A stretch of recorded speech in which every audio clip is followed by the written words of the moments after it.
दोस्तों, रूस यूक्रेन युद्ध के बाद दुनिया ड्रोन के क्षेत्र में अपनी पावर बढ़ाने में लगी हुई है। जी हाँ, हाल ही में भारत ने अमेरिका से MQ-9B प्रेडेटर ड्रोन खरीदने को लेकर डील की है। वहीं दूसरी ओर भारत अब अपने ही देश में ड्रोन बना रहा है। इंडियन नेवी और DRDO की टीम ने हाल ही में देश में बने ड्रोन तापस का प्रदर्शन किया है। तापस अनमैन्ड एरियल व्हीकल UAV विमान है। जी हाँ दोस्तों, जिसका इस्तेमाल आर्म्ड मिशनों और सीमा पर निगरानी के लिए किया जाएगा। तापस को डिफेंस सेक्टर में भारत की बढ़ती सेल्फ रिलायंस की तरफ भी एक कदम माना जा रहा है। तो आखिर क्या है ये तापस ड्रोन? भारत की नेवी के लिए इसकी इंपॉर्टेंस क्या है? चलिए आज की वीडियो में इन सभी बातों पर विस्तार से जानते हैं। दोस्तों, तापस ड्रोन को भारतीय कंपनी एरोनॉटिकल डेवलपमेंट एस्टैब्लिशमेंट यानी कि ADE ने बनाया है। इस ड्रोन को अमेरिका के general Atomics MQ-1 predator drone के तर्ज पर डेवलप किया गया है। तापस BH-201 ड्रोन एक अटैकिंग ड्रोन है जो 350 किलोग्राम के पेलोड के साथ उड़ान भरने की कैपेसिटी रखता है। इस ड्रोन की लंबाई 9.5 मीटर है। इसी के साथ साथ इसके विंग्स की चौड़ाई 20.6 मीटर है। इस ड्रोन का वजन 1800 किलोग्राम का है। इस ड्रोन को ताकत देने के लिए इनके विंग्स पर 2 NPO Saturn 36T turbo prop engine लगाया गया है। इन दोनों में हर एक इंजन 200 हॉर्स पावर की ताकत दे सकता है। यह एक मीडियम ऑल्टीट्यूड लॉन्ग एंड्योरेंस यानी कि मेल ड्रोन है जो 28,000 फीट की ऊंचाई पर 18 घंटे से ज्यादा तक उड़ान भर सकता है। इस ड्रोन को भारतीय सेना के लिए खुफिया और निगरानी मिशन को अंजाम देने के लिए डिजाइन किया गया है। अपने मिशन के दौरान ये छोटे छोटे टारगेट को पहचान कर उसे मार गिराने की कैपेसिटी भी रखता है। तापस अपने आप ही एक टेक ऑफ और लैंड करने की क्षमता रखने वाला ड्रोन है। इस ड्रोन को पहले रुस्तम 2 के नाम से जाना जाता था, जिसकी मैक्सिमम स्पीड 224 किलोमीटर प्रति घंटा थी। 20.6 मीटर के विंग स्पैन वाला तापस ड्रोन लगातार 1000 किलोमीटर तक उड़ान भर सकता है। ये ड्रोन दिन और रात दोनों में ही निगरानी के लिए इस्तेमाल होता है। भारत के पहले स्वदेशी ड्रोन यानी कि तापस में vehicle research and development establishment यानी VRDE के बनाए गए स्वदेशी इंजन का इस्तेमाल किया गया है। यह इंजन ड्रोन को 130 किलोवाट या 180 हॉर्स पावर की ताकत देता है। स्वदेशी ड्रोन तापस कई कारणों से भारत के लिए बहुत ही इंपॉर्टेंट है। सबसे पहले ये डिफेंस में आत्मनिर्भरता की दिशा में एक कदम है। भारत, इजराइल और अमेरिका जैसे दूसरे देशों से ड्रोन खरीदता रहा है। इस तरह के ड्रोन बनाने से भारत का पैसा बचेगा और विदेशों पर डिपेंडेंसी भी कम होगी। ये ड्रोन कई कारणों से नेवी के लिए बहुत ही इंपॉर्टेंट है। इसका यूज सी रीजन में मॉनिटरिंग करने के लिए किया जाएगा। इससे नेवी को दुश्मन के जहाजों और पनडुब्बियों पर नजर रखने के साथ साथ आने वाले खतरों को आइडेंटिफाई करने में मदद मिलेगी। जी हाँ दोस्तों, इसके साथ ही तापस ड्रोन का इस्तेमाल दुश्मन के जहाजों और ठिकानों पर अटैक करने के लिए भी किया जा सकता है। यह हवा से लैंड पर मार करने वाली मिसाइलों और बमों का भी इस्तेमाल कर सकेगा। ये ड्रोन इतनी ऊंचाई पर रहेगा कि इसे टारगेट करके मारना तो दूर, दुश्मनों को इसकी भनक तक नहीं लगेगी। ये ड्रोन दुश्मनों के रडार और कम्युनिकेशन को जाम कर देता है, जिससे कोई भी भारत की नेवी पर नजर नहीं रख सकेगा। कुल मिलाकर हम ये कह सकते हैं कि ये ड्रोन इंडियन नेवी के लिए एक इंपॉर्टेंट एसेट बनकर सामने आया है, जिसका अलग अलग मिशन में आने वाले समय में यूज हो सकता है। फिलहाल भारत को सबसे ज्यादा खतरा तो चीन से ही है। भारत के पड़ोसी देश चीन के पास विंग लॉन्ग टू ड्रोन है जो न सिर्फ रेकी करता है बल्कि हमला भी कर सकता है। जी हाँ दोस्तों, यही वजह है कि इंडियन नेवी को अमेरिकी ड्रोन प्रेडेटर की तुरंत जरूरत पड़ गई। इसलिए PM मोदी के अमेरिका दौरे के दौरान इस ड्रोन पर डील की गई थी। विंग लॉन्ग 2 ड्रोन की बात करें तो ये विंग लॉन्ग 1 अनमैन्ड ड्रोन का अपडेटेड वर्जन है। जी हाँ, इस ड्रोन को Chengdu aircraft industry group company ने बनाया है। ये ड्रोन लंबे समय तक आसमान में रह सकता है और 1100 किलो वजन के साथ उड़ान भर सकता है। इसमें 200 किलो तक एक्स्ट्रा वजन ले जाने यानी विस्फोटक ले जाने की कैपेसिटी है। अब दोस्तों, यहाँ पर एक बात और आपको बता दें कि जब भारत ने तुर्की से ड्रोन देने से मना कर दिया था, जिसके बाद भारत ने अपने देश में इस ड्रोन को तैयार किया है। रूस और यूक्रेन युद्ध में एक ऐसे खतरनाक ड्रोन का इस्तेमाल किया जा रहा है जिसकी खासियत ने कई देशों को अपना खरीदार बना दिया है।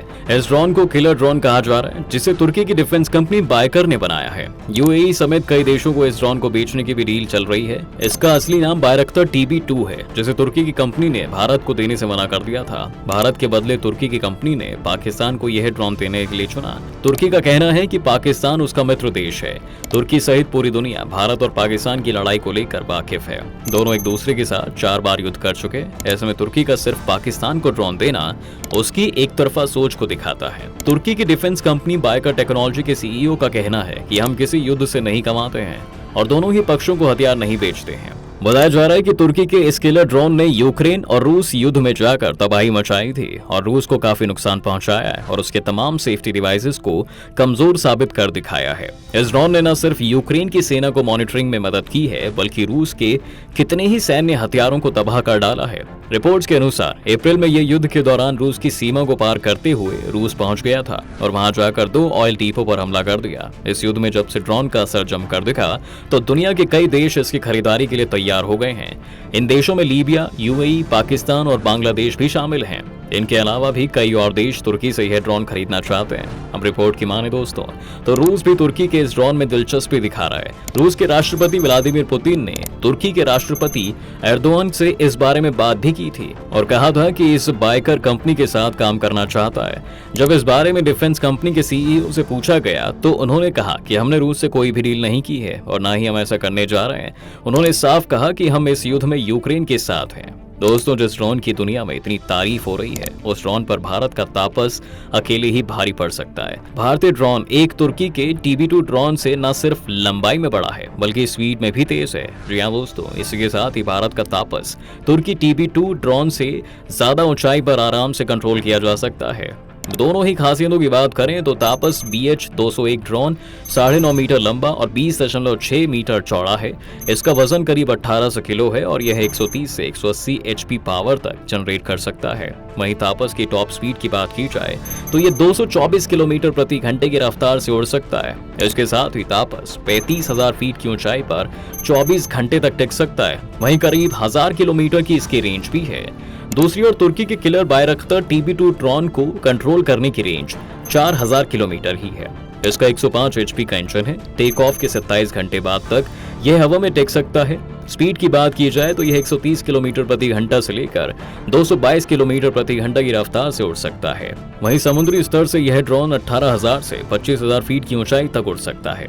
जानकारी के लिए आपको बता दें कि शहीद 136 दुनिया की सबसे लंबी रेंज वाले ड्रोन्स में शामिल है। जी हाँ दोस्तों, जिसे कि कामिकेज ड्रोन के नाम से भी जाना जाता है। इस एक ड्रोन की कीमत $20,000 है।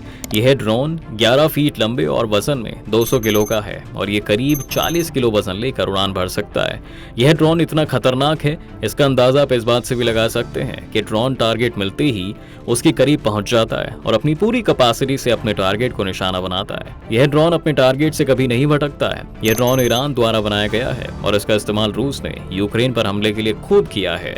इसके अलावा दोस्तों भारत में हाल ही में अमेरिका के जिस MQ-1 प्रेडेटर ड्रोन की डील की है, अगर उसके फीचर की बात करें तो ये लंबे समय तक समुद्र में मॉनिटरिंग कर सकता है। जरूरत पड़ने पर ड्रोन की लगी मिसाइलें दुश्मनों के ठिकाने पर हमला भी कर सकती हैं। यह ड्रोन अपने बेस से उड़ान भरने के बाद 2900 किलोमीटर तक उड़ सकता है। इसकी कैपेसिटी 50,000 फीट की ऊंचाई पर 35 घंटे तक उड़ान भरने की है। तो दोस्तों वीडियो के आखिरी हिस्से में हम आपको बताते हैं कि पिछले कुछ सालों तक भारत ड्रोन निर्माण में ज्यादा आगे नहीं बढ़ सका था, लेकिन पिछले 3 सालों में ही काफी फर्क देखने को मिला है। 3 सालों के अंदर भारत की ड्रोन इंडस्ट्री 80 करोड़ से 900 करोड़ तक पहुंच गई है।